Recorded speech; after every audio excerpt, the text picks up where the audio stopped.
Today's episode is brought to you by the Vegas Bear Guys and 2T Fitness. Everything sequel contains explicit language. And why the fudge not, you melon farmer?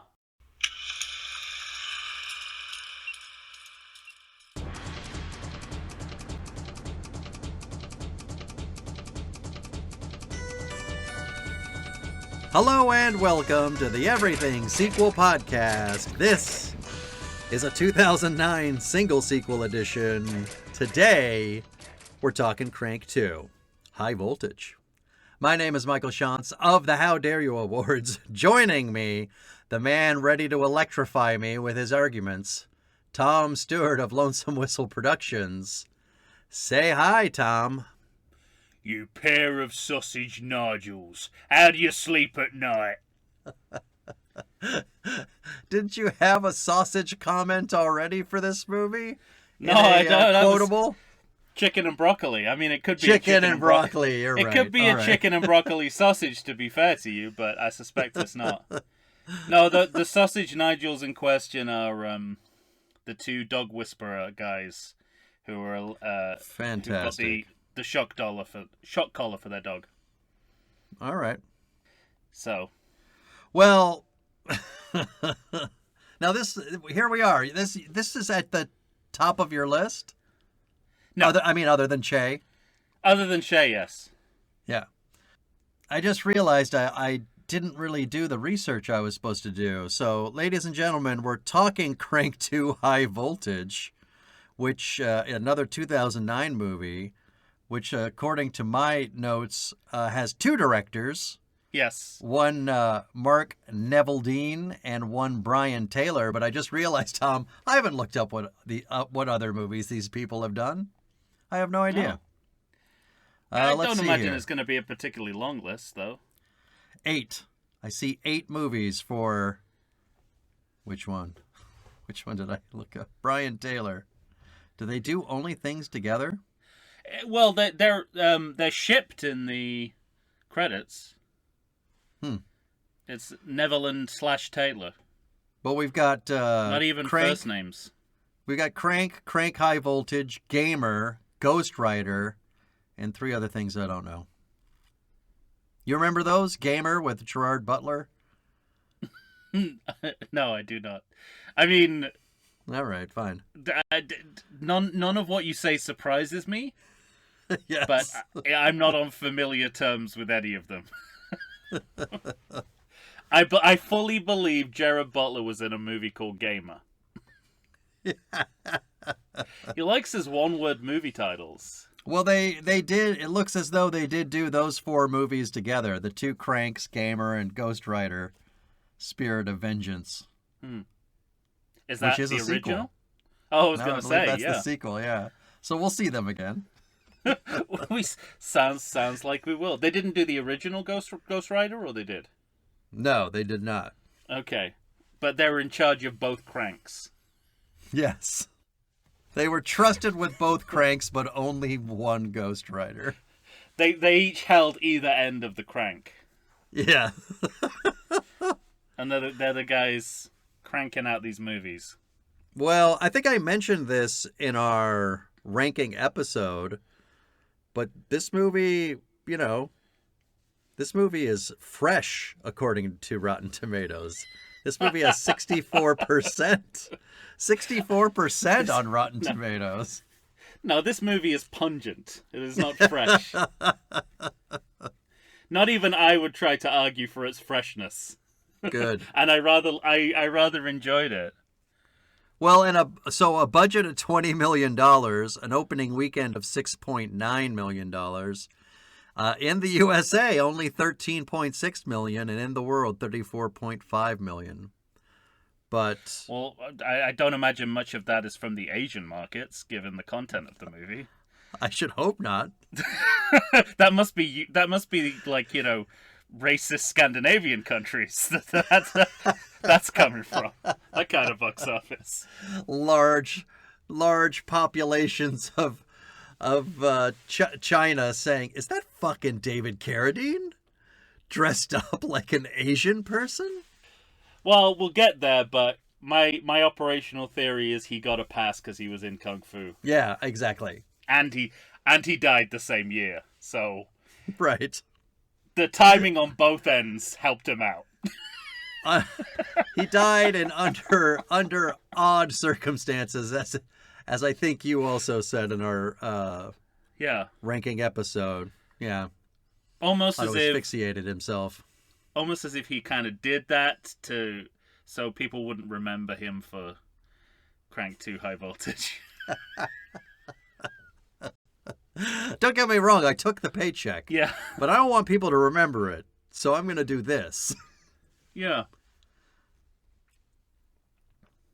Well, here we go. I mean, the one thing you can't say about this movie is it doesn't have it doesn't lack a point of view as to what I guess they think a movie should be. Interesting. Yeah. Well, I think they're pushing the boundaries of what film could be Uh-huh. throughout this movie. And that's what I respond to. Is that, yeah, I was going to ask, is that what you liked about it? Yeah, it's like it's both animated and live action. Yeah. It's both fantasy, it's both realism and fantasy. It kind of it's sort of genreless and styleless, but genre and style are kind of pushed to the extremes as well. Yeah, right. Those are the things that I do like about the movie.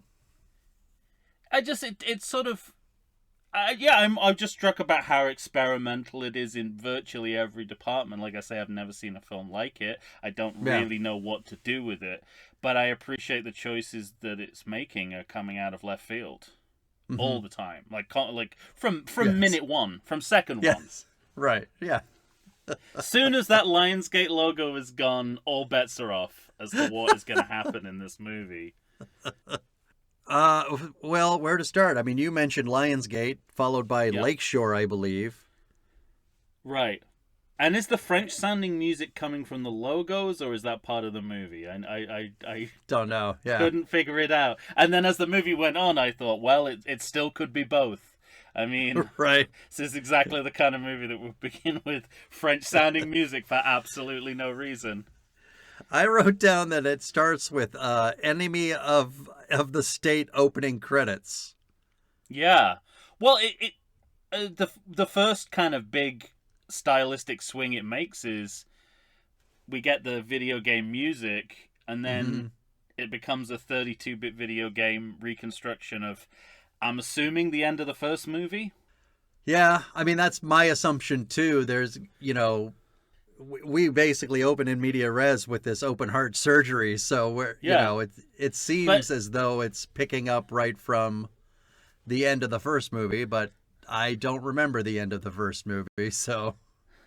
Yeah, well, it's really interesting because we talk a lot on this podcast about how sequels recap their originals, and I've never seen it done like this before. I mean, this is the job. This is normally the job of a photograph, right? To do this, or yes. or a montage of repeated footage. But so already, I think it's thinking outside the box in terms of how we do sequel storytelling. My exact note was, "I'm in." I thought that is a really great. Well, and then the entrance of your star, Jason Statham. I'm always one for a good entrance, as we've discussed before on this podcast. But falling into the middle of the road and then literally being shoveled like shit off the ground. Never seen a lead character introduced like that roadkill. In a movie. Never seen it. Yeah. And so two really bold aesthetic choices to begin the movie. And then it keeps going because we go straight to our John Delancey as our newsreader, or as I call him, Q's reader. Very good then. Because he plays Q in Star Trek The Next Generation. And this is where, obviously it's doing the job of exposition and catch up, which, news reports, again, they often do in sequels. But they're tackling the implausibility of the plot and the implausibility of having a sequel to this movie head on. Yeah. With this device, and I thought it was great. I love the fact that it's John Delancey as well. This kind of gives it a extra authority. And it's you don't know it at this point, but it's going to be our media break kind of plot device throughout the rest of the movie. Yeah, right. It's going to pop in periodically. It's going to pop in to fill in any gaps in the storyline. Sure, right. And if you haven't seen the original, that's really all there is at this point, because even this kind of it's supposed to catch me up on what happened, but I still not really clued in. Okay. At this point. But it seems to me you don't care. Well, you're getting enough, aren't you? And like what you so. are seeing is delighting you in some way because of its inventiveness. Yeah, I mean, maybe I just don't watch enough of these films, but every choice seems very inventive to me. Like cigarette ash in a body orifice. Yeah, I've not right. seen that before. Right. But in terms of tone, I guess. Yeah, but I mean, once you have the junior mints falling into an open body cavity, you figure that's staid compared to this. Yeah. And the film But I did notice that the doctor's smoking on top of him. Well, so the film is tonally it's graphic, but it does everything with a light touch like a cartoon. Mm-hmm. So it's basically like it plays like a kid's comic strip in style, but it's so adult in content. Yes, right. Clash between the two that is continually kind of it's continually compelling, and it pushes you through the movie. I think it's that you're being buffered between these two ideas. Sure. As the movie goes on. Like I said, those are all the things in the movie that I do like, and I think it works on that level and on those terms. And it's funny because it was such a roller coaster ride for me, you know? Definitely. So waving, riding that wave up and then hearing terrible shit like misogynistic shit and racist shit right after that would always bum me out. And I'd think this movie could be so much more if they just stuck with this. And then, I think you alluded to this in the ranking episode that the excess in those areas seemed to be part of the excess generally for the movie. And so that's why they're on the table. But, it's fair point. Almost it's almost impossible to take seriously as representation. Mm-hmm. They're just images. Then they're not connected to real people. And there are a few kind of moments in the movie where it almost seems that they're sort of deliberately playing the racist stereotype. Yeah. And making the choice to do that rather than try and represent the person. Which, is fraught with peril. That's an approach that's fraught with peril. But the intentionality of it at times to me seems so clear that the iconography that they're playing with is so detached from real people that it it's almost impossible to take offense in the way that you would. Yet at the same time we're following this character and he's the one that's often culpable, and so those are the I don't want to follow a lead character that we're supposed to be rooting for. Who's an asshole in that way either, really. I mean, unless it's... Yeah. I guess maybe that's unfair to the movie, You watch The Sopranos, and Tony Soprano is a piece of shit, and we all love Tony Soprano. I don't know. Well, we're at, 2009, so we're right in, Breaking Bad is on the air as well, so... Sure. I wonder if they're actually playing up the anti-hero aspect of the character at this point in history. Yeah. This is where we get the line about the famous Chelios heart, which is that, again, an imbas that the characters in the sequel are famous for what they did in the original. And it's kind of being played for all its silly and gory potential here. Yeah. Because his not only is he a celebrity, his heart is more famous than he is. Right. At this point, and that's what the movie's going to be about. It's like somebody wants his heart. Well, I guess more of him, right? Because they want to keep his dick too. They're harvesting all of them, right? That penis picture is kind of audio visually punctuated like a live action cartoon. There's moments in this movie where it's like Batman 66 for the action film generation, almost. You're right.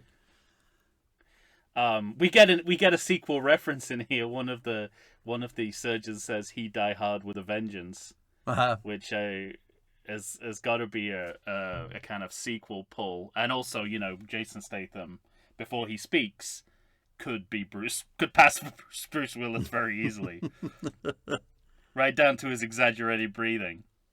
Yeah. And it's kind of interesting comparing this to Halloween 2009, where you're seeing a lot of the same stylistic choices, but knowing that the choices have been cultivated by the director, and what a difference that makes. Because this movie is equally bleached. Exactly. And yet, at no point in this movie at no do I point think does that's it bother an you. accident. Yeah, right. I don't think it's an accident. I think it's like, okay, most digital films have this effect accidentally through, lighting mistakes. Yeah. But this is clearly what they're going for, and at no point in the movie am I thinking, oh, that got out of that right, got away exactly. from them. So much of this, in fact, I think it's one of my notes right here. So much of this movie looks like a movie that possibly was shot on an iPhone. Yeah. It has that quality to it, but it's purposeful. Like that's, it's part of the aesthetic of the movie. It's not this. With Halloween 2, 2009, he can never really reconcile that look with where they are in time. So, sure. Yeah. And this movie has no problems like that. And so that's why this movie works, or at least as much as it does, and that movie doesn't. Any media aesthetic that was in play in 2009 is fair game for this movie. Mm-hmm. Like the internet, video games, sure, first-person shooters. We'll get there, but their main sort of transitional device is just Google Maps. They just revert to Google Maps. Right, yeah. So I don't think it's out of laziness. I think they want it to feel kind of right. Like they want to represent all of our media reality, not just the cinematic parts of it. Yeah. And that's part of the movie I really respond to, like the sequence coming up on the roof. Like you can see the influence of first-person shooters there, but the aesthetic effect is actually kind of the mobility of it is kind of dizzying and quite effective. Mm-hmm. And again, I normally hate this. It reminded me of the GoldenEye video game, which Neverland and Taylor have definitely played. Sure. Oh yeah. Without looking at their search history. Yeah. Watch this movie and you know that they've absolutely played that game. They have absolutely played that. They played it for 4 days in a row trying to get it to the top of that silo.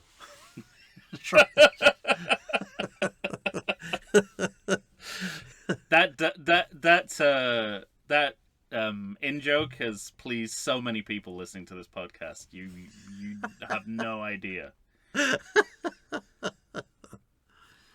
Yeah, he's sticking shotguns up guys' asses, and well, I've never seen that. So I have never seen that in a movie before. No, I mean, I haven't seen all the Saws, to be fair, but yeah, lubricated shotgun up a man's asshole in a torture scene. Never seen it. All right. There's no distinction between the fictional universe and the audience in this movie, and this is made very clear where he starts whistling non-diegetic music in world. Yeah, right. And that's a good. If you keep thinking of the movie that way, it's kind of quite satisfying. Sure. Yeah. And they use on-screen text and graphics to translate Cockney rhyming slang. As I To say, what? like, to translate Cockney rhyming slang, we get the Oh, translations yeah, of the that's Cockney right. rhyming Yeah. slang he's using on the screen. It's like any or all aesthetic means at their disposal they will use. Mm-hmm.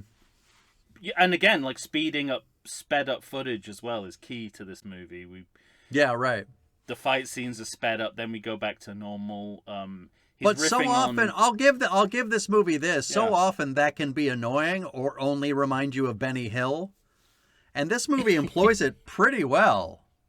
I was gonna say, you know, the undercranked Bond movie fights, but that is essentially indistinguishable from Benny Hill, both culturally and stylistically. So it's just the same reference from two different ends. Awesome. But I guess the contemporary precedent for this would be the movies of Edgar Wright.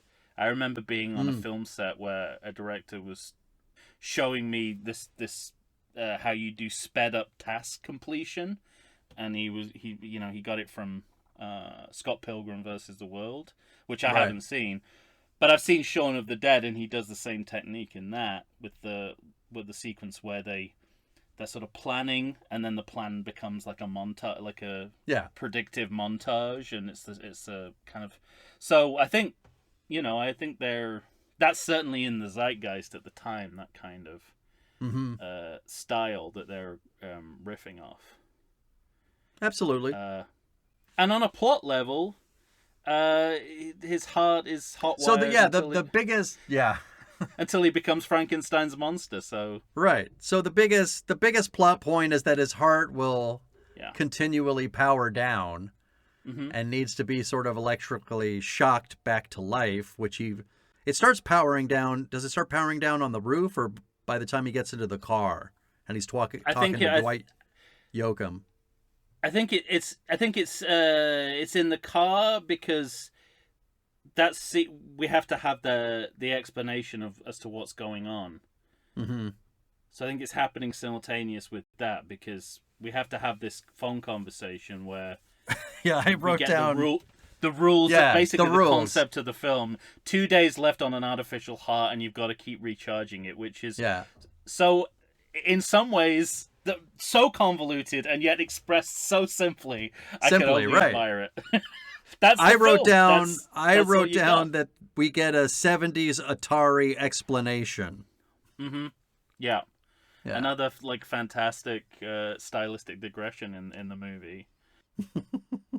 It's kind of I guess I don't know if they realize this, or again they're playing into the fatigue of it all, but the rest of the movie they've got to find an exhaustive list of sources of electricity for Chelios to use to recharge his heart, and that's the albatross around the film's neck.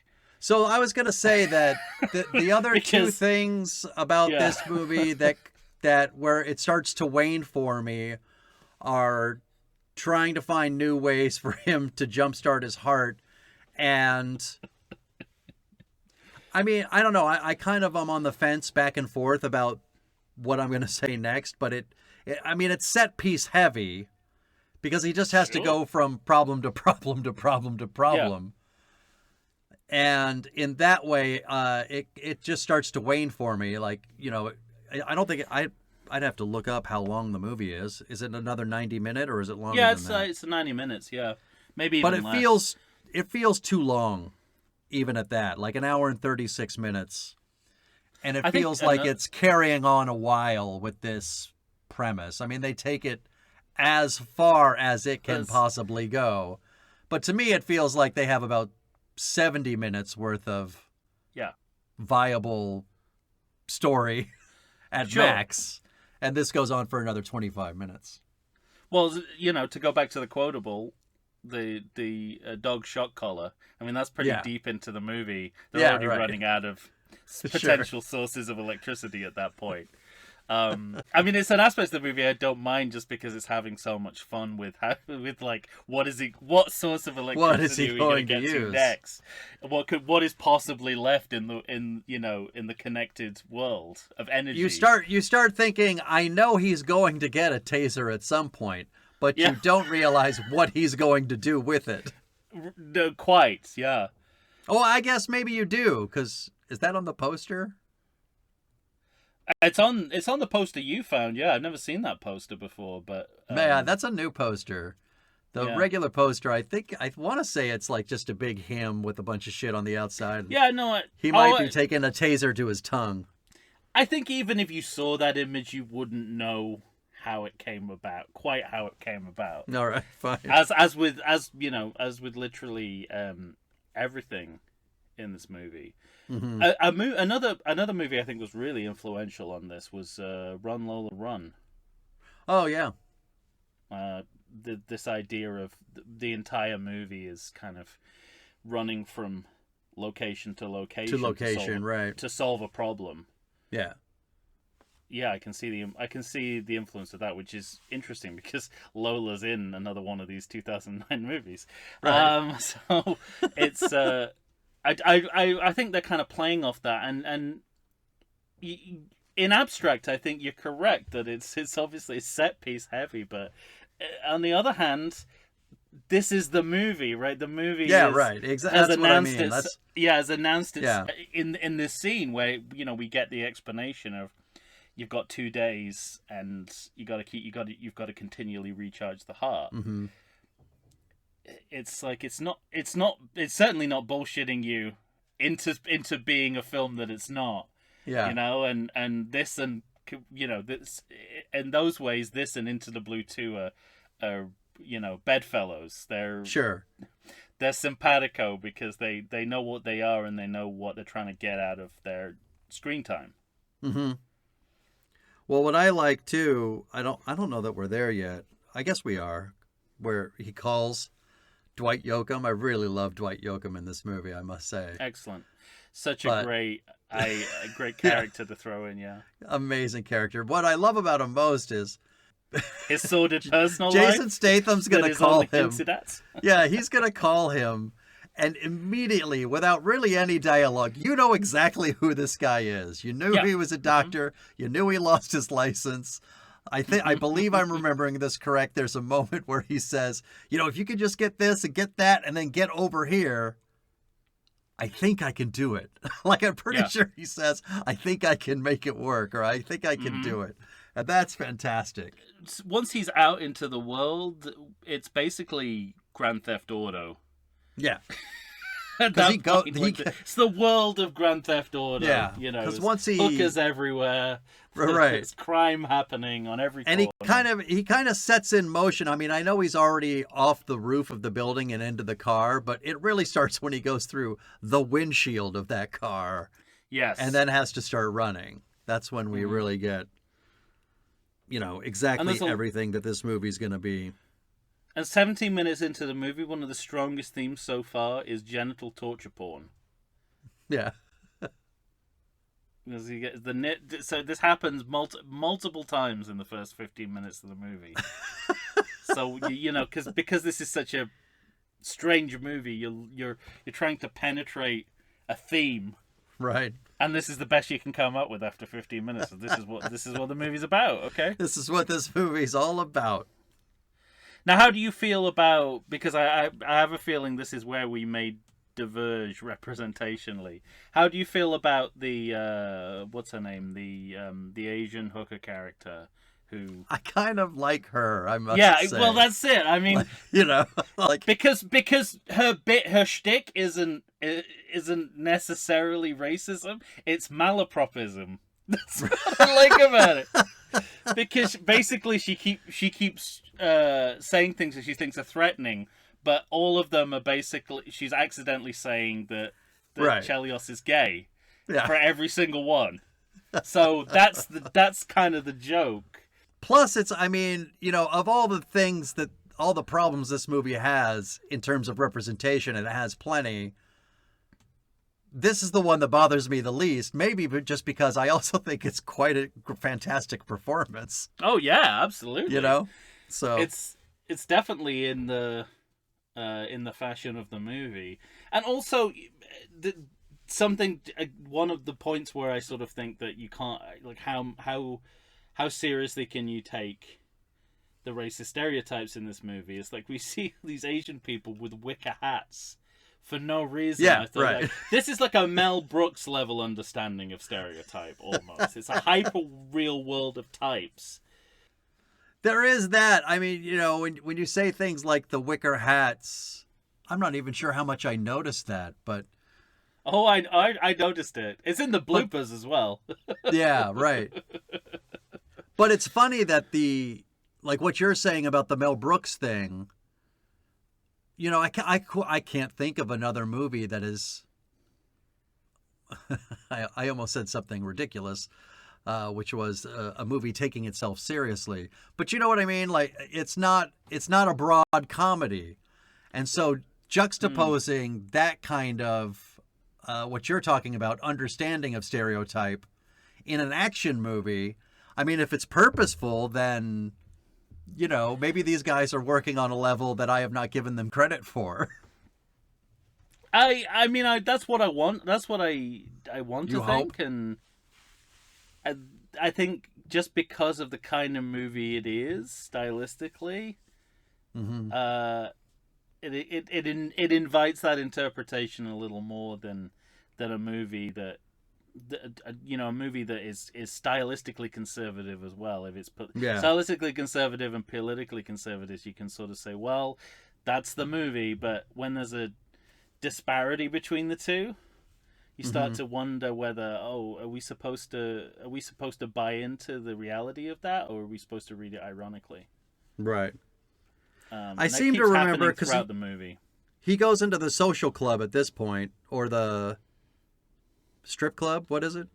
But yeah, so I mean, this I just wild and remember that crazy this is shit like where the happening. racism started. You know, Yeah. Well, I think they I clear think in out. terms of like how people talk to each other, and I was, you know, Mhm. that started turning me off.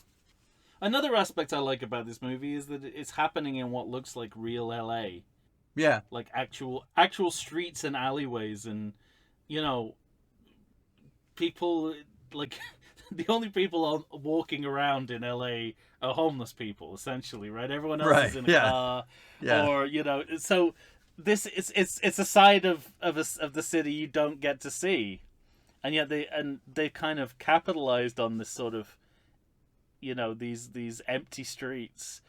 And just kind of they're just roaming around them, and you know, Yeah. bringing their iPhone cameras and making a movie. If that's what that's what it Yeah. feels like. And this is where we get the first sort of web page printout of Google Maps as our transition Mm-hmm. from one scene to another. And Chev starts skating without a skate or ice. So you know, at any point the world has the ability to transform into a What he fantasy needs. place. Yeah. At any given moment in time, and I think that's really well set up in this movie, and it's going to help us later when you know, so much ridiculous shit is going to happen. So much. Why don't we take a break? Yeah. Then we'll All get right. into then we'll go into the strip club. Yeah, we got to meet Amy, right? Amy Smart. Sure. Who this movie tells me is a legacy character. Yes, barely. All right, we'll be right back.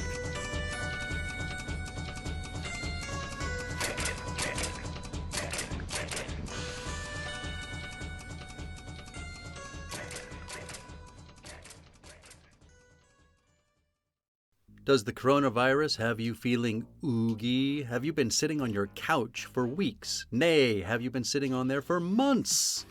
Well, it's time for you to get back in shape. Check out 2AT Fitness. You can find them on Instagram. You can find them on Facebook.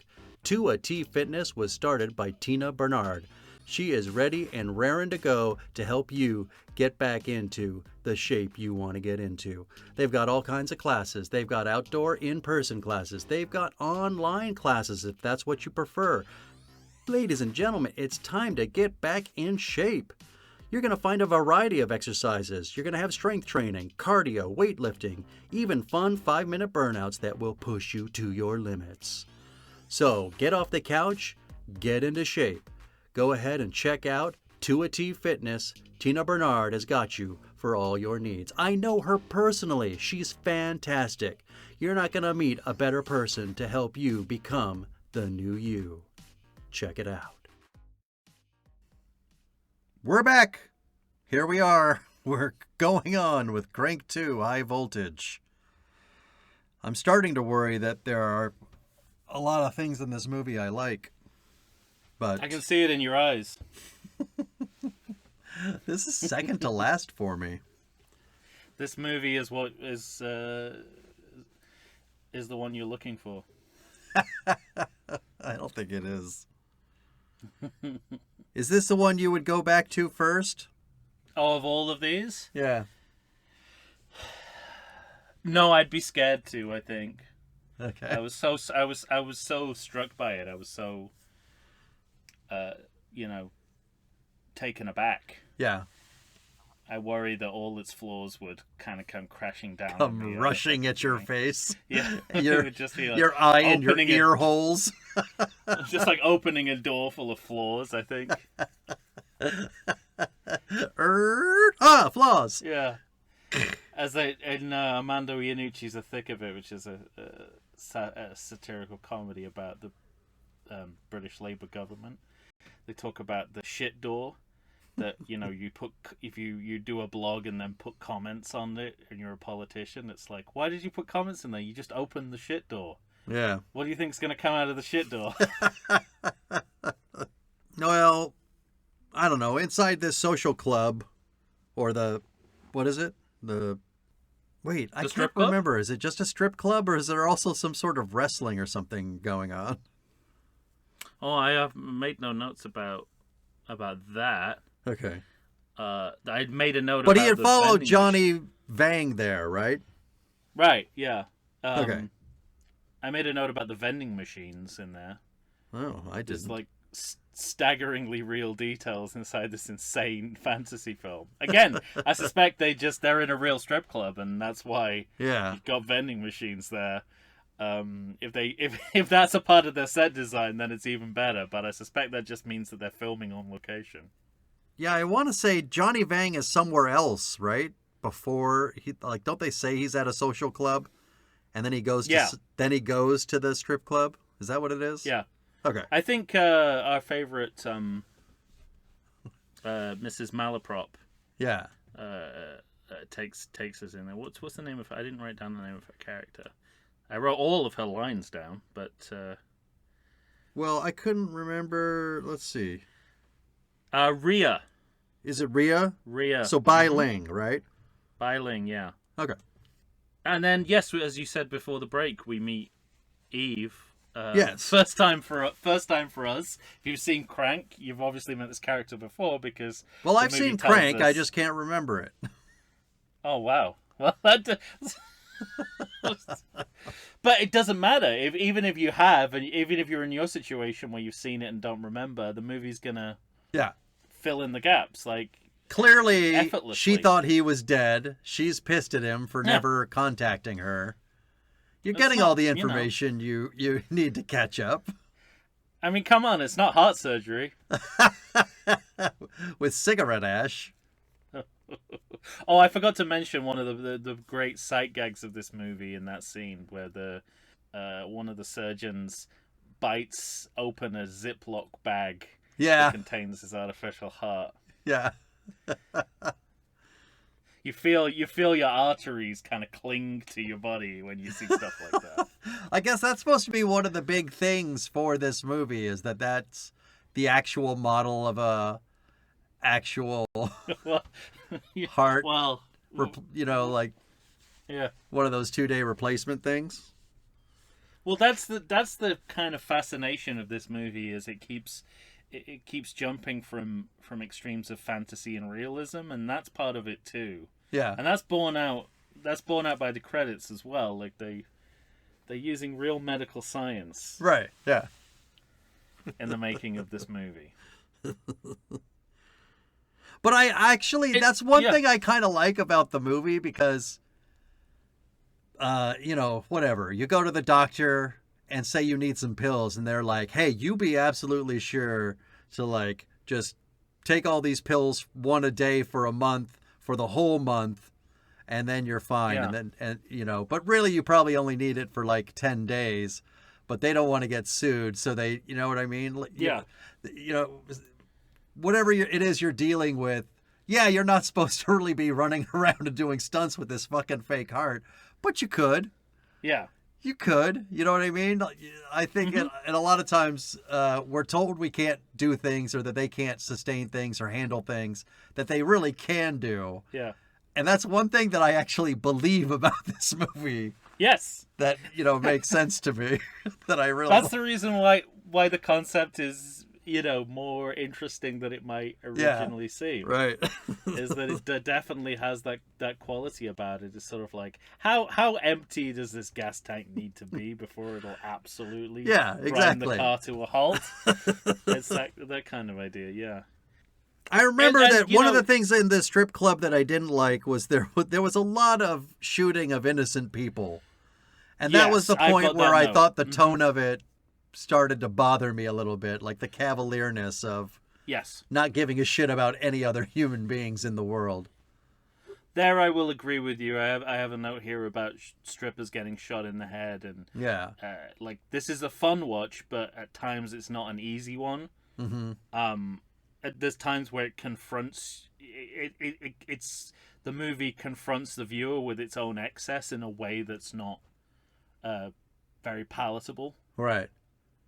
And I'm only just remembering this now because at first my note says boob job shot, and I didn't know if I meant shot like they're just showing us boob jobs or if she actually got shot with a bullet. And now I'm remembering, I believe that she got shot in the boob. Yeah.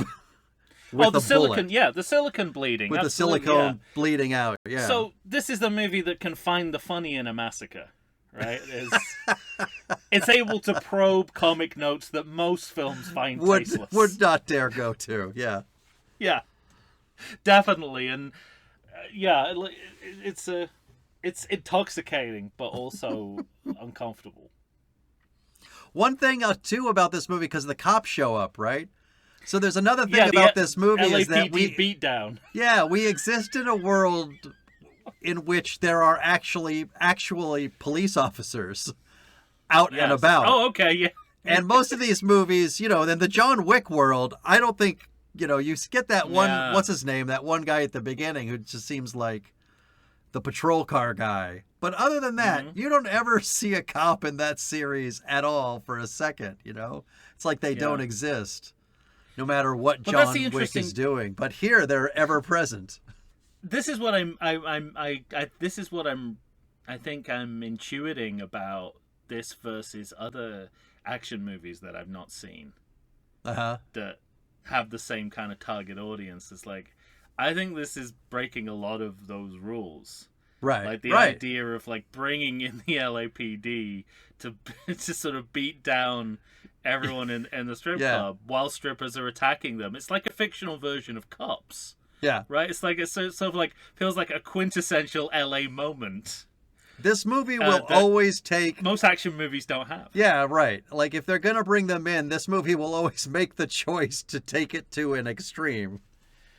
Right. But that extreme can cut both ways. It can be, cartoon-like fantasy, or it can be, something that almost looks like a documentary. Yeah. Truly brutal. And you never know which disturbing. way the pendulum's going to swing throughout the movie, and it keeps it really exciting.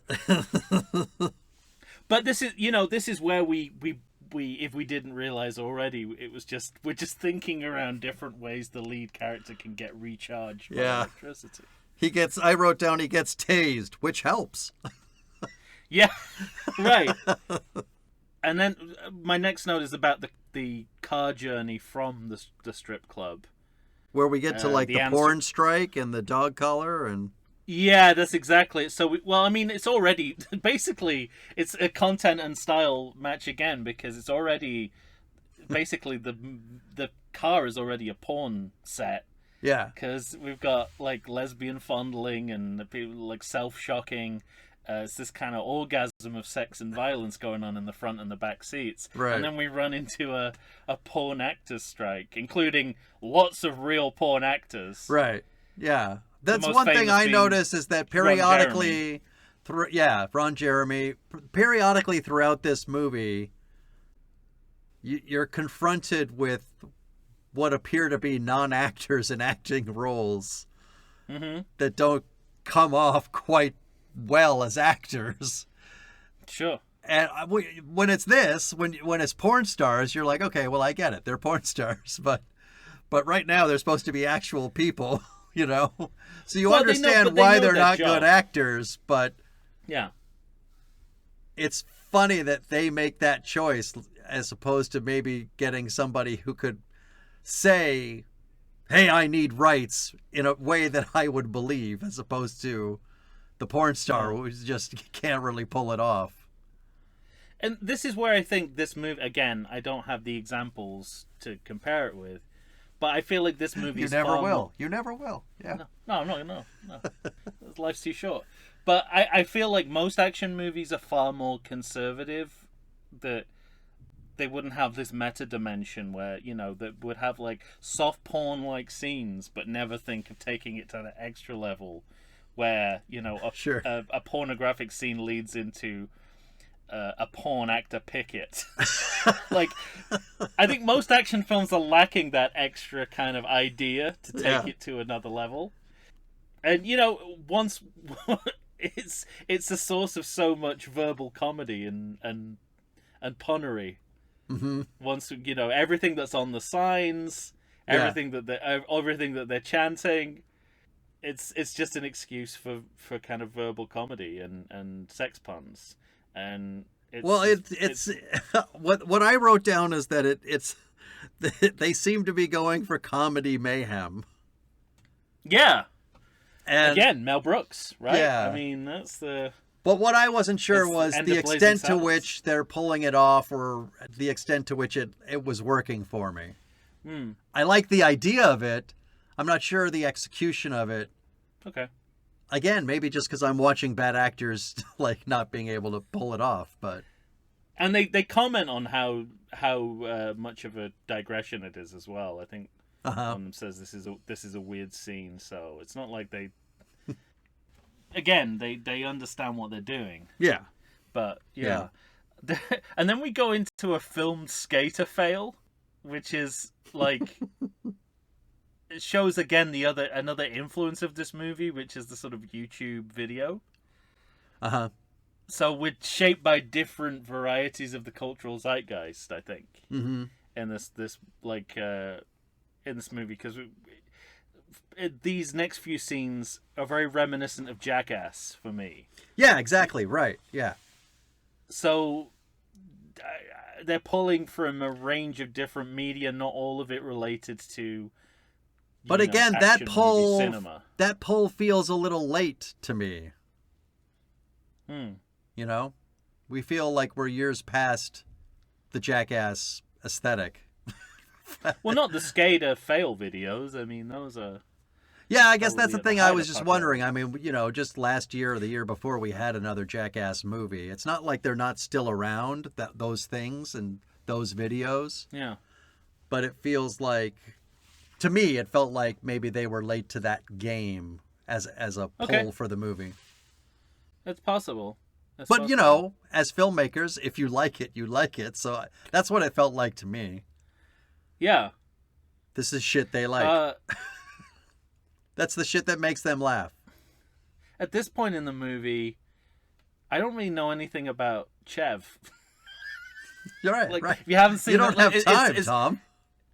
Well, yeah, it's kind of like, but the film makes pains to let you know who is a legacy character and who isn't, and yet somehow no information about Chev is delivered in those scenes. No, I'm still at square one here. I guess it is the point. It's like he is just a heart, right? He's just a fake heart. Yeah. Because this is where we get the twin brother reveal where a legacy character comes back as his twin brother, playing the imbas to the hilt. Yeah. Like, the implausibility of needless sequels in a nutshell. And I out of all the unexpected twists and turns in this film, I never thought I'd see Pedro from Napoleon Dynamite playing twin with Tourette's. Never. It was not on my crank bingo. I'm bearing in mind it's a crank bingo, so it's full of weird shit. So he knows this guy's brother who died in the original movie is what I'm getting from. That's what I mean. Again, I don't remember. Once again, without finding anything out about Jeff. I don't remember the original movie, but I assumed it was there. Yeah. This is where I really clocked that we were running out of electricity ideas, because we're already at the static friction stage. Where he's up on top of that grandma? Yeah.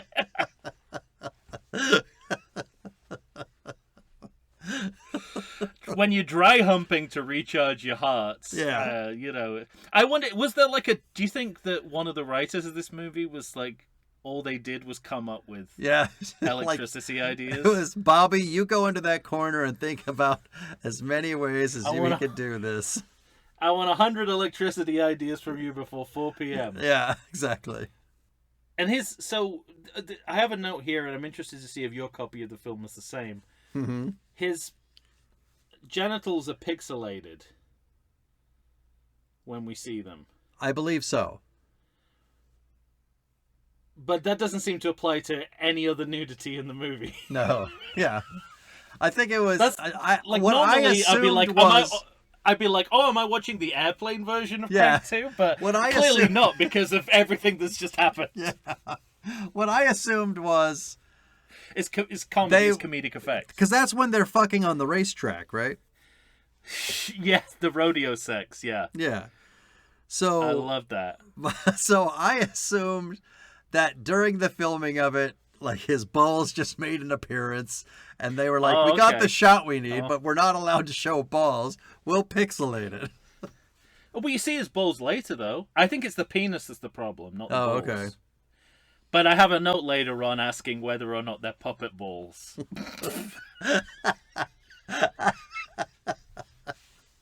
Honestly. What a life we lead. What a life we... But that's not my fault. This movie told me that to watch the genitals. From minute one, this movie was like, this movie is going to be all about the genitals. Pay attention to them. The genitals. And that's what I did. Watch them carefully. I'm just being an attentive viewer. Oh, man. Yeah, so the rodeo sex. I love it when a joke comes together. They start with the country music and then they end with the riding. Yeah. Landing on cars from parking structures. It's like Die Hard 4.0 I wrote that without down. any of the glamour or CGI. I wrote jumping from parking structure. And something I will say about this movie, based on previous conversations we've had, remarkably CGI free for a movie made in 2009. It's the opposite in that way, and because I hate that era of CGI, I'll say I appreciate it. Yeah. But I did write down, we're halfway through this movie. I can't believe there's another half. Sure, yeah. Like, I was already starting to get to the point of, what else are we going to do? We just fucked in the middle of a racetrack. And we're already at static. Which is... Exactly. I think, I would say, having not seen the rest of the movie, as low as you could go in terms of how you generate electricity. I mean, once we're at the rubbing a balloon on a child's hair stage, you'd think it'd be all over. But no, there's half a movie to go, and tons of characters are introduced at this point. We've got Keone Young from Deadwood. Well, and Corey Haim, one of the Coreys, is in this movie. One of the Coreys?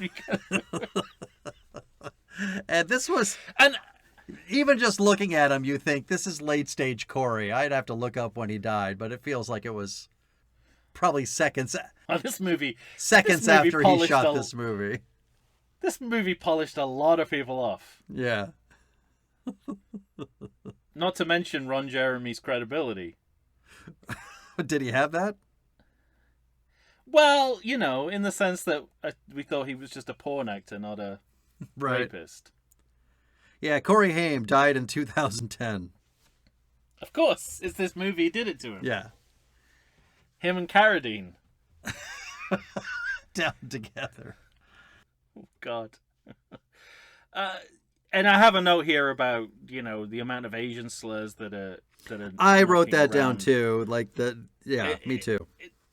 Those were moments where I thought, like, there's a lot of racism throughout the movie, which you can sort of explicate. But even a lot of it comes from Chelios, which right. I don't care but I think for, But this film, and especially this is what's great about doing A Year in Isolation, is when you compare it to the Pink Panther, you're like, no, film thinks it can get away with Asian racism because that's where we're at in 2009. Yeah.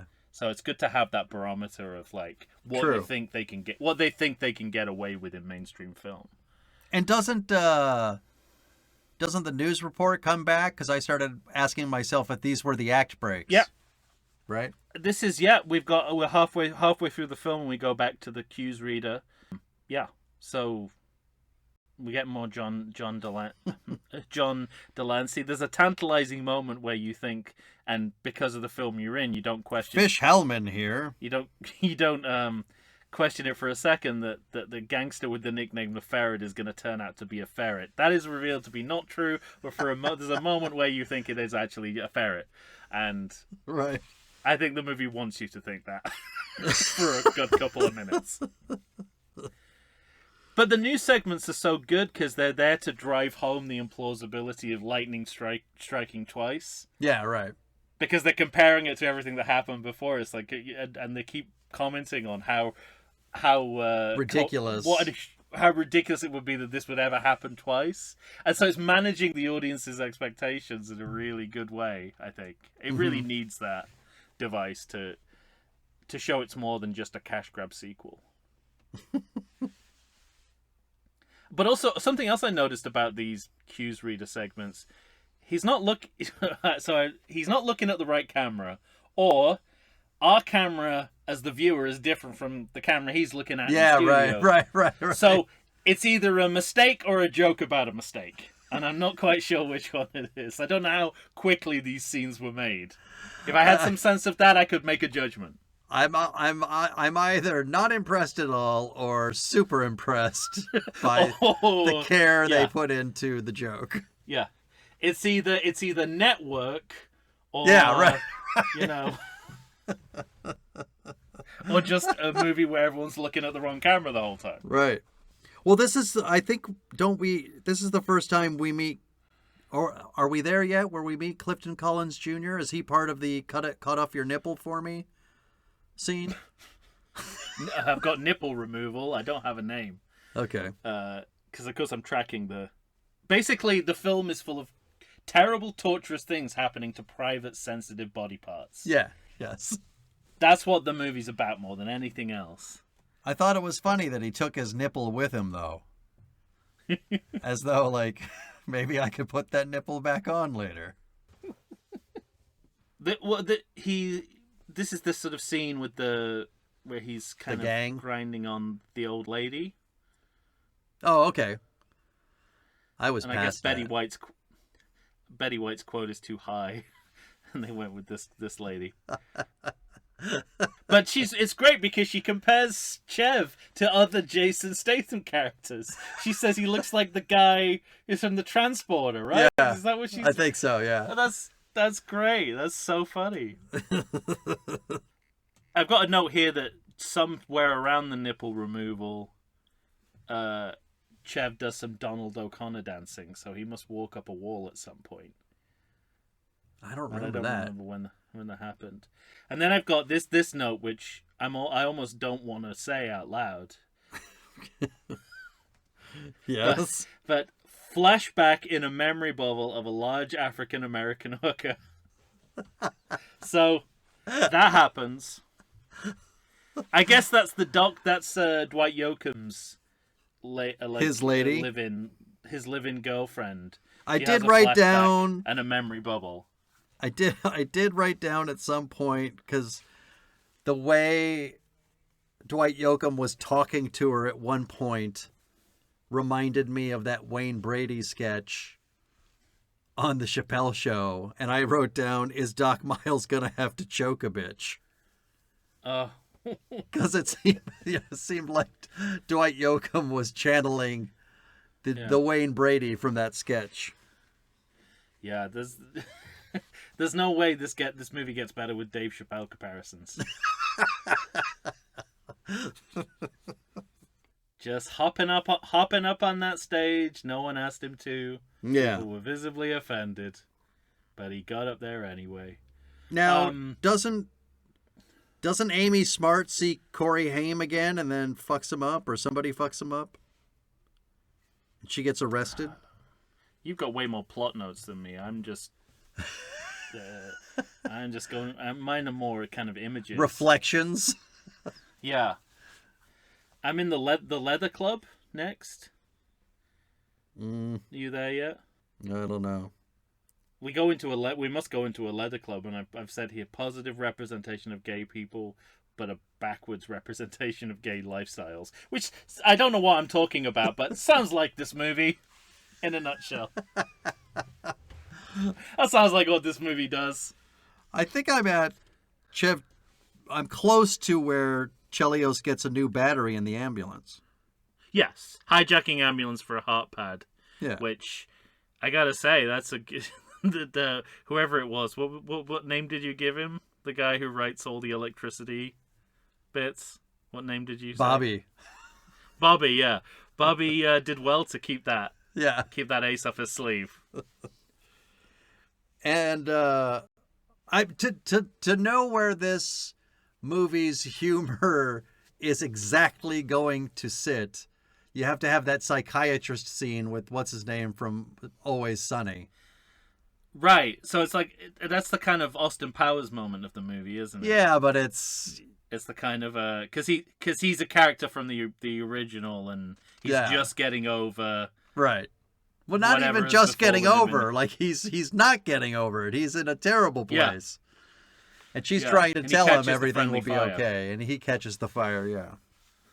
But no, it's like it kind of reminded me of those Austin Power henchman skits. Okay. Kind of similar. I just know when it happened, I thought, I get a world in which this is pretty funny, but that's pretty fucking dark. Yeah. You know? For sure. Yeah. Yeah. Completely. Yeah. There's also they go into or go past a business called Foxicle. Foxicle? Yeah, like Foxicle, but it's spelled FOCSCLE. Like fuck. So, and I'm like, how many of these are found businesses, and how many of them were dressed? Have they named? Yeah. Where did LA end and the film begin? Is what I'm asking essentially. Well, why don't we take one more break and then we'll try and figure it out. Yeah, because he's gonna plug himself into the mains. After this, which is about the only source of electricity left. All right. Had to come at some point. We'll do that. We'll come right back, everybody.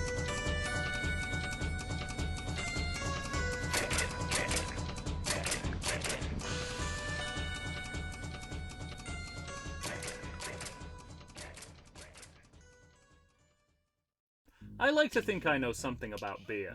But nowadays, even I get overwhelmed when confronted by the exhaustive selection of craft beers they have at bars, breweries, and even grocery stores. Back in the day you had one, maybe two craft beers to choose from, and if you were confused, you ordered a Guinness. But in beerstinations like San Diego, the craft beer options lately are in double, sometimes even triple digits.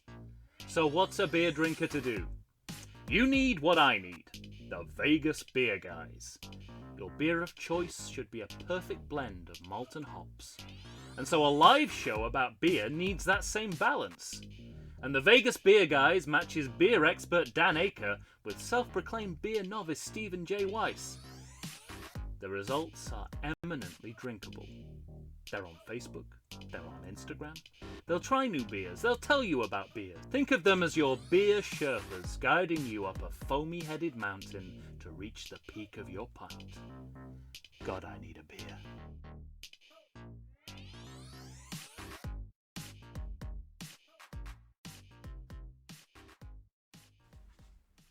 We're back once again, ladies and gentlemen, finishing up with Crank 2 High Voltage. I've seen both, by the way. I've seen No 2 Yeah. and with 2. Crank High Voltage and agreed. Crank 2 High Voltage. I have also seen both, and neither. I seem to remember it being called Crank 2, though. Crank 2 High Voltage. Did they add the subtitle in an attempt to in a pointless attempt to explain what the movie's about? Yeah, who's to say? Well, we were just talking off mic. I said, I don't understand this note. I wrote, finds high voltage spot and turns into Kong versus Godzilla. And you said, no, that's just what happens. Yeah, that's just a description of what happens in the movie. Yeah. They go... I'm they decide vaguely to go- remembering this now, right? They shoot Yeah. it like it really is just him and another guy fighting, but it's shot like A Godzilla. Yeah. Kong versus Godzilla. Yeah. Okay. With a kind of creepy Max Headroom hacker twist Okay. to it that'll really give you nightmares. Yeah. What I want to know is who was the person who created the masks, and what did they think they were doing it for?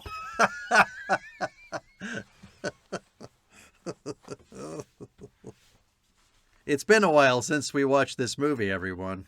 Yeah. I mean, before that, he essentially becomes Frankenstein's monster for a moment when he plugs himself into. When he the plugs in, generator. yeah, right. Yeah. That's one of the fantastical things about this movie. It's like he keeps shocking himself in ways that would put all of us Yeah. on the ground, into a coma, or into a casket, you know? Mhm. And this movie just That's right. supposes, yeah, it's just the way you have to keep going.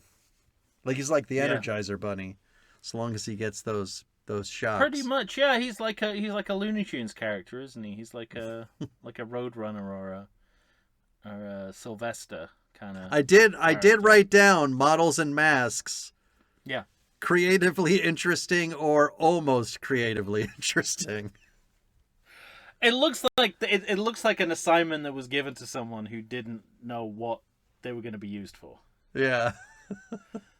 And I like that more than if they had tried to recreate the actual look of Right. Godzilla.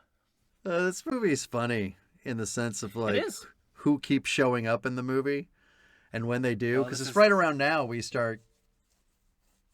Well, I don't know. Maybe we just learned that it's what's his name, Dong, that wants his heart, right? We're getting into David Carradine territory. If that's We what are you're okay, asking. so we do see him Yeah. as well. Okay, We do, yeah. We see him, and then we go into a. but it's like there's a Spice Girl making an appearance as his Well, wife. I was just gonna say dream sequence / flashback ? Staged as a daytime talk show featuring Ginger Spice as Statham's mother. Yeah, And this is the only information we get about Chev in the entire movie, and it's done like this. So the movie is creative about how it does backstory. That's for sure. all right, yeah. But yeah, it's another wild stylistic digression that you again are more common in art movies than action blockbusters. I was surprised too because they separate Amy Smart from him for quite some time. Yeah. You know, with this kind of movie, you figure they're going to be together all the way from whenever they meet to the end, and that just doesn't happen. No. But is that a good thing or a bad thing? I don't know. Yeah, that's true. I think it's it's another left field choice that kind of Yeah. pays off. Also, taking artistic risks by having subtitles in your movie. I mean, it's not normally how subtitles are used in movies, but there's a lot of subtitles in a movie, and the stereotype of the action movie audience is that they're dumb and they don't want to read their movies. Sure. But this movie's full of subtitles and on-screen text. And my next note is Dance of the Psychos. So it must be like an almost dance sequence. Uh-huh. Kind of becomes modern. It kind of goes so out of control, the style, it becomes modern dance at certain intervals. I don't know. Yeah, so where am I?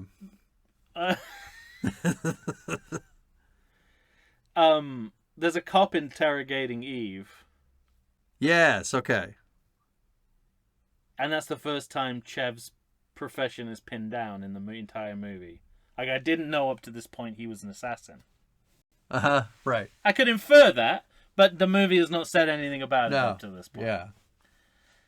He could have been like a Roger O'Thornhill guy who just got caught up in all this. up to this point. Now, maybe this is where we meet Clifton Collins Jr., where he's whipping people on Catalina Island. Yeah, I think so. Mm-hmm.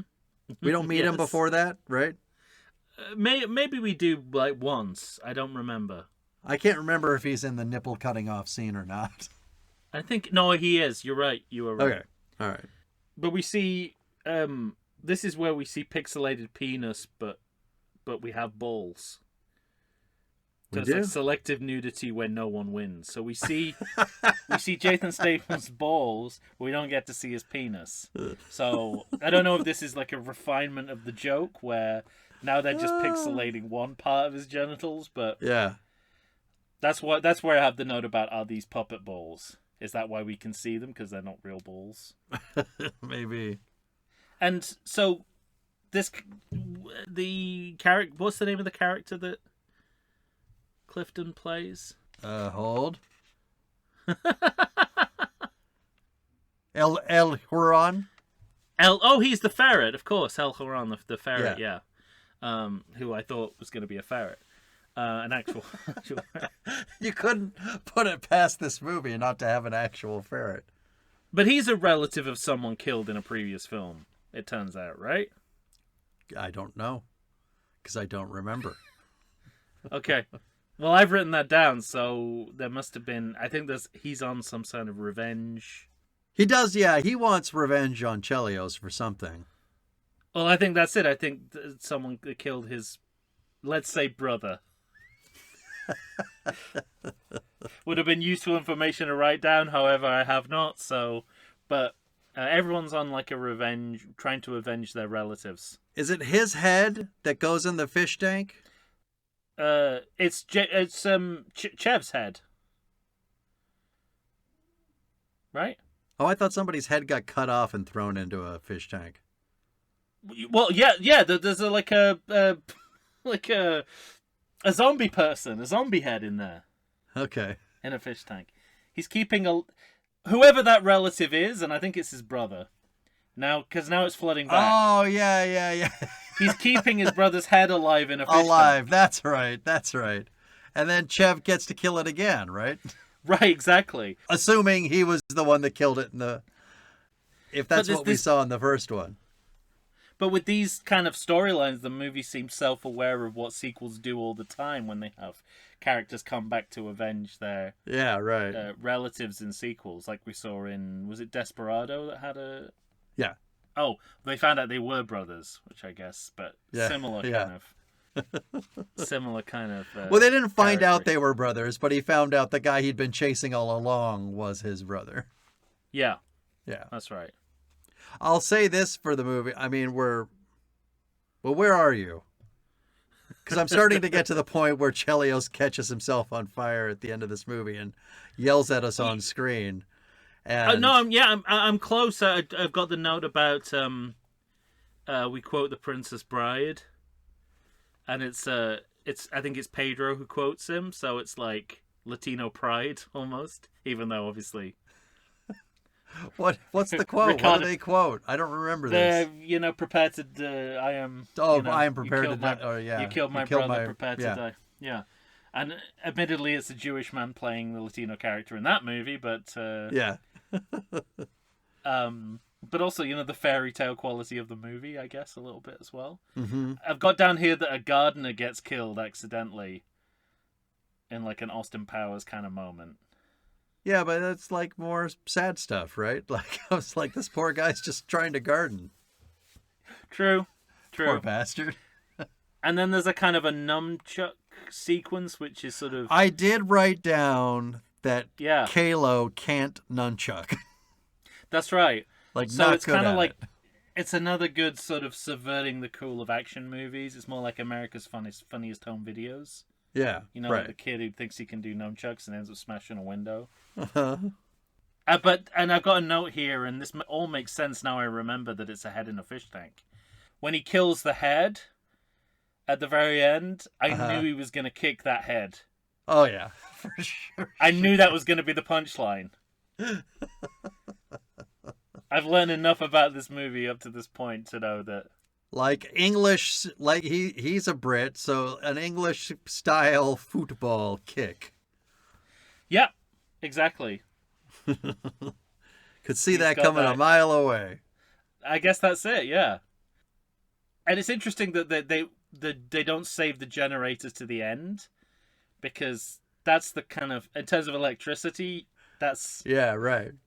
that should be a showstopper, but they go with the electricity line, Hmm. which I guess it's more the climbing that he does around that and the fire that results that's the spectacle, because it's not the most interesting. It's not the most interesting electricity in the film. I think the No. generator, that's past now. The generator was Yeah. was as good as it gets. But yeah, he does set on fire afterwards. But you got to say, I'll give this movie this. This is the second time I've seen it, and I didn't remember how it ended the first time. And both times, I'm sure I said I didn't expect this to be the ending. No, I have that note. I said just when you think you're used to the film, it ends on a cliffhanger that's kind of an ironic subversion of its own happy ending. Right.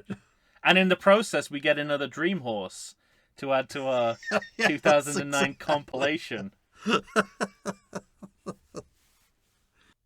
And I have another kind of, and as another contrast to Halloween 2, 2009 Halloween 2. I know. It's kind of interesting that like they. No. Well, we've done a lot of Halloween 2s. It's our raison d'etre. That we both said that Rob Zombie was clearly going for the level of David Lynch in cinematic storytelling. Mm-hmm. And this film, in a moment with an ending like this, it almost finds that level by accident. Yeah. Like it's right. not aiming for that, but it gets No, there. yeah, it does not want to be that. No, but it's there's a similar moment. But there are in moments in a David Lynch movie when you think to yourself, well, what the fuck is going on here? Yeah. And this last shot of him on fire kind of screaming at you is the moment where you're like, what the fuck is going on here? Oh my God, they're ending the movie here?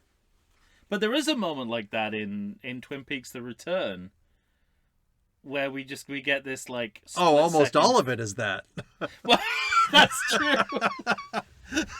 But because we left the original. This is a spoiler for Twin Peaks, by the way. Yeah. Not that it matters, but 2017 though, it's on you. It's been a while. well, but there's a character called Audrey, and she is she's blown up at the end of the original Twin Peaks, and when we see her in The Return, she's seemingly alive and unaffected, and then you've kind of adjusted to going, okay, well, I guess she survived that, or it never happened, or perhaps and then- I'll learn more about it later. Yeah, exactly. And then suddenly, like Lynch decides to end the episode with a split screen, like a split-second frame of her screaming, as if she's like as if this all could be taking place in the last seconds of her life. Right. And this has exactly the same effect for me. And I don't think it was cultivating that, but it got there by hard work. Well, I wrote down, because, we're probably at your credit check, because I wrote down that the closing credits include more story. That's the thing, and I would have rather the film left us hanging on the weird screaming. Yeah. Also too. because they made hard work of following Chev's every move throughout the movie, and now we just have to assume that he somehow found his way to surgery again. Right. And he's basically like so much. He's been reanimated to the point where he's basically the mummy now. He's basically a zombie, literally a zombie. Sure. So yeah, the credits. I was anticipating that that's what the credits would be, but I think it would have been bolder if they just left us there and went straight to the blooper reel. Right. Because I also my other note was, two things happened during these credits. One, we get more story, and then I wrote, boy, we got some late credit bloopers here. Like they come late in the credits, right? But again, it's like they pulled every other comedic trick they can think of. Why not go to the Jackie Chan style blooper reel? I did wonder, for some of these bloopers, I thought, were they just picking the worst bloopers? Instead of the best bloopers? What's going on? Well, were the bloopers good enough that they felt like they had to include them? But there was one blooper in particular with men in the tidy whities wearing the wicker hats, kind of storming a house. I'm like, it's impossible to distinguish bloopers from film footage. Like, how is this different from anything that happened in the movie? Happens in the film? Yes. What exactly went wrong?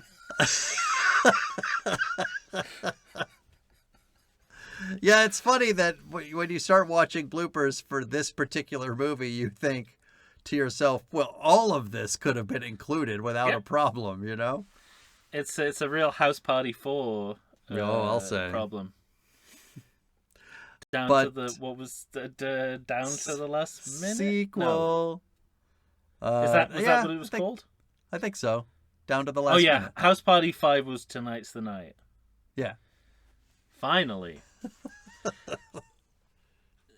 The list of stunt performers is about the length of Chinese digital effects artists on a Disney Star Wars movie, so I was so happy to see how much stunt work went into this movie. Mm-hmm. And at the end, of course, you see Statham. The blooper reel ends with Statham doing a stunt.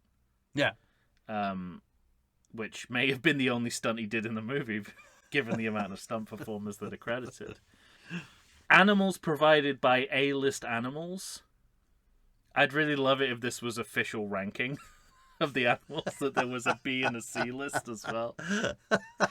Just a pig that's past his best. Have you ever worked with those D-list animals? Jesus. An aardvark that hasn't worked for years. Yeah. Constantly farting. Always trying to eat your shoes. Such a pain in the ass. And then we sort of discussed this already, but special thanks Dr. Mark Plunkett. And I researched this guy, and he's a heart health specialist who's the technical advisor of the movie, and he goes around various forms of media talking about heart health. So, all right, this is a factual movie. Everything that happened. What more could we ask? Yeah. And that's the end of my credit check. All right. It's a weird movie. It's very strange. I very much enjoyed it. Having talked about it with you, I'm much closer to calling it a good movie than a bad movie. I think I still fall on the bad movie line, but... One of my early notes in the movie was, I don't know what this movie is. I'm not sure it's supposed to be a comedy, but 3 minutes into the movie and I've laughed 3 times out loud. Yeah, right. So that's how I feel about it right now. But you're scared to watch it again. I'm terrified to watch it again, yeah. Well, all right then. Yet another 2009 in the books. Yeah. Crank 2 High Voltage. I'm sticking with Crank 2. You don't like the high voltage? You take exception to that? No, I like the high voltage, but I'm not going to omit the 2. Crank 2 High Voltage. Okay. Would you prefer Crank High Voltage? I would not. Okay. You in a perfect world, there would be no subtitle. There would be no subtitles of for any me. sequel Yeah. for you, would there? 1, 2, 3, 4, 5, 6. What a dry, dreary world that would be. Nothing descriptive, just all categorization. You like this thing we've gone into with the colons and the extended titles? Have you heard any of my sequel pitches? Of course I do. I mean, you don't want to overplay your hand for, the Kingdom of the Crystal Skull style, but yes, a good subtitle goes a long way, I think. All right. I'll keep it simple. Die Hard 2, Die Harder. Why does it need to be simple? This is entertainment. It doesn't need to be simple. I'm not like buying a part of a bathroom or something. It's like I don't need to know what screw it is. Yeah. I want a description of the movie. I've said many times, I respect a movie that can just hold its wad. Lethal Weapon, Lethal Weapon 2, Lethal Weapon 3, Lethal Weapon 4. Those are misleading numbers because nothing from reading the title Lethal Weapon 4 makes me think I'm going to see Danny Glover doing a chicken dance in his underwear. Or being able to use ESP to find his drowning partner. That put some of that in the subtitle.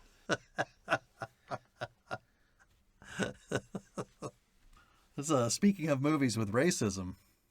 Yeah. All right. Well, there you have it, ladies and gentlemen. We've done all we can with Crank 2 High Voltage. You're going to have to tell us what you think, And I'm none the wiser. You're not sure about... I don't know what to make of this movie. I'm you still don't know. So no, I think it might be extraordinary.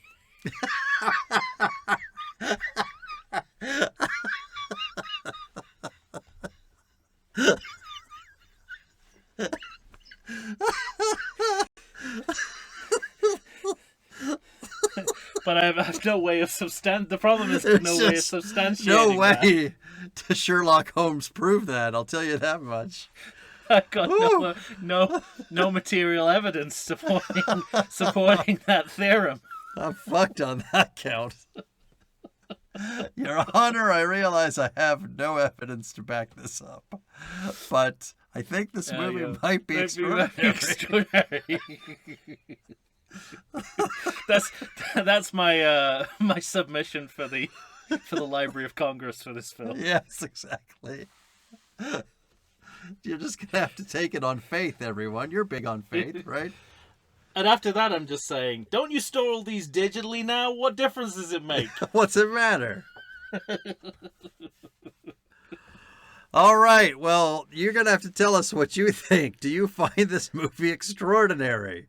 Find us on Facebook. Find us on Instagram. Don't find us anywhere else, but send a letter about Elon Musk. He must be stopped. Send an email to everythingsequel@gmail.com. For Tom Stewart of Lonesome Whistle Productions, I am Michael Shantz of the How Dare You Awards. We'll be back next time. We might be moving slowly underwater, Tom. We just might be. And even more surprisingly, I might not be minding that we're doing that. He might be on board for it. Yep. All right, say goodbye to everybody, Tom. Who's got my fucking strawberry tart?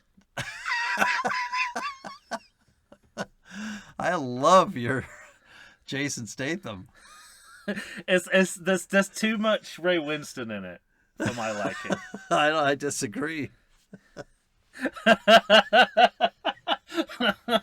It's not.